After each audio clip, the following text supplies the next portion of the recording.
Friends, welcome to our YouTube channel. इस video lecture में हम देखेंगे FI BCom सेम 1, जिसमें हमने सब्जेक्ट स्टार्ट किया था फिनेंशियल अकाउंटिंग 1, जिसमें हमने यूनिट नंबर 2 ऑलरेडी स्टार्ट कर दिया है।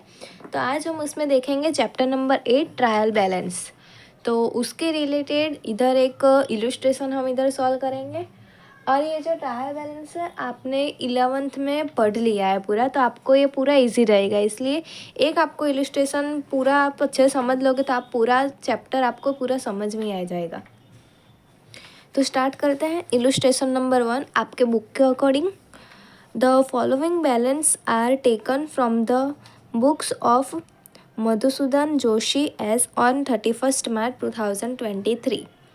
Classify them into the debit and credit balance and prepare a trial balance. इधर हमको ट्रायल बैलेंस बनाना है, मतलब एक डेबिट बैलेंस और क्रेडिट बैलेंस, उसका फॉर्मेट इस तरह से होगा। अगर आप इस तरह से उसका फॉर्मेट नहीं बनाते और आपको दूसरी तरह से इसका फॉर्मेट बनाना है तो उसका फॉर्मेट बनेगा पर्टिकुलर्स और डेबिट और क्रेडिट के अमाउंट्स, सिर्फ ऐसे 3 कॉलम बनेंगे। इधर जैसे 4 कॉलम बन रही है उधर सिर्फ 3 कॉलम बनेंगे, particulars, debit and credit, rupees. Okay, इधर मैंने इस तरह से बनाया है, debit balance rupees, credit balance rupees. Okay, तो आप जिस तरह से आप बनाना चाहो उस तरह से आप बना सकते हो। तो इधर आपको अकाउंट सारे दिए गए हैं, सारे मिक्स में दिए गए हैं। तो आपको इसमें से फाइंड करना है कि कौन सा क्रेडिट बैलेंस में आएगा, कौन सा डेबिट बैलेंस में आएगा। तो प्रिपेयर करते हैं ट्रायल बैलेंस।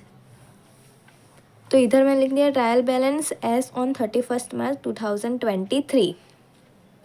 तो फर्स्ट से हम चालू करते हैं। सबसे पहले दिया गया है कैपिटल।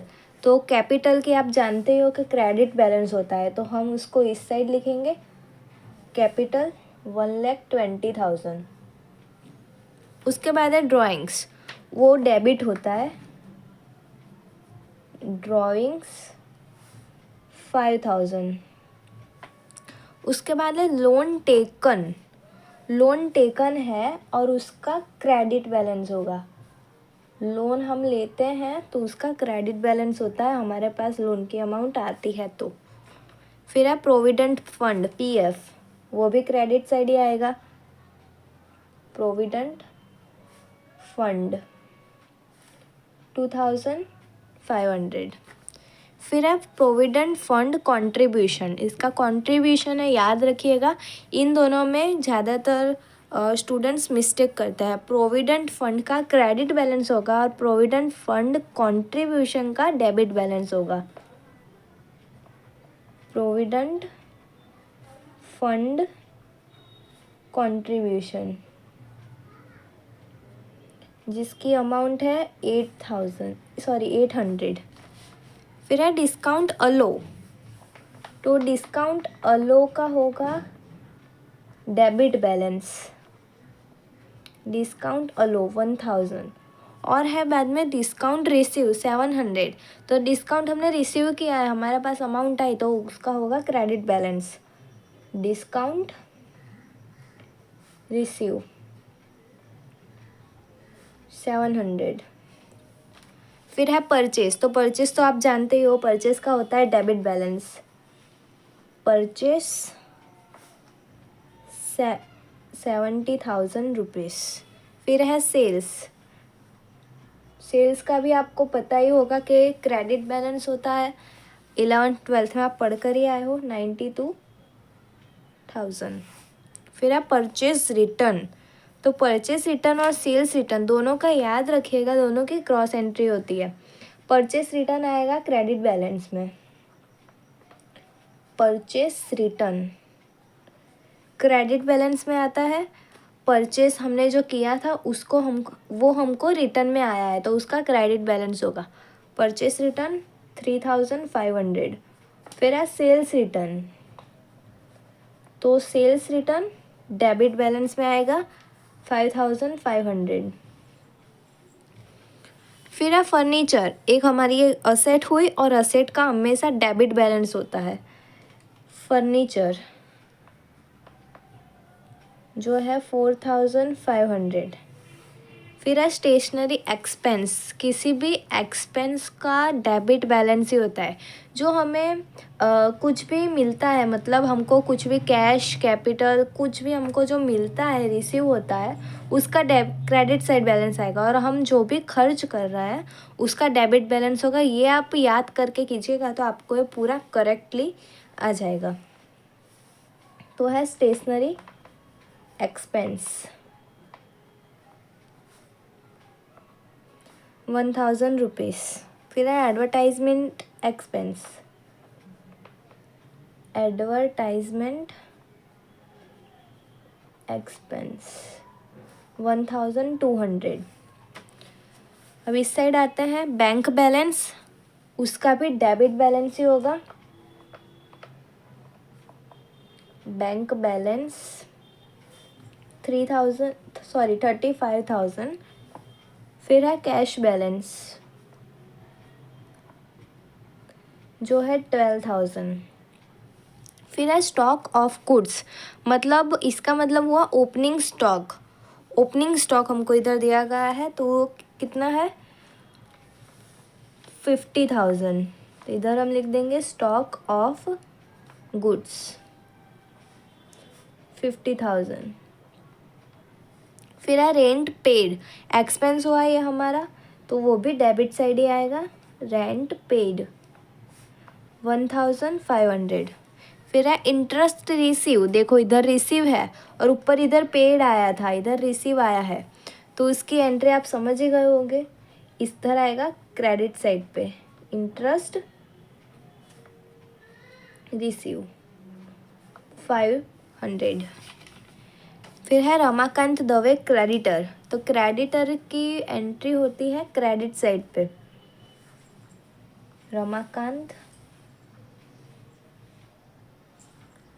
दवे 5,000 क्रेडिटर है वो, तो वो इस साइड पे आएगा। और डेटर की एंट्री आएगी डेबिट साइड पे। प्रीमल परीख 31,100। फिर है सैलरी, सैलरी भी हमारा एक प्रकार का एक्सपेंस होता है। किसी भी कंपनी के लिए सैलरी एक्सपेंस होती है उसकी, तो इधर आएगा डेबिट साइड पे सैलरी 2,000। फिर है मशीनरी, वो भी असेट हुई और असेट की हमेशा डेबिट साइड पे एंट्री आती है 18,000। मशीनरी आ गया। फिर है सांघवी स्टोर्स डेटर, तो डेटर की डेबिट साइड पे एंट्री होगी सांघवी स्टोर्स 4,000। उसके बाद है ट्रैवलिंग एक्सपेंस,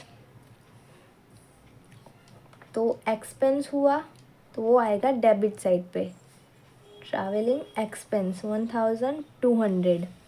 फिर है महेश कंपनी लिमिटेड, वो है क्रेडिटर, तो इधर क्रेडिट साइड पे आएगा महेश कंपनी लिमिटेड 14,000।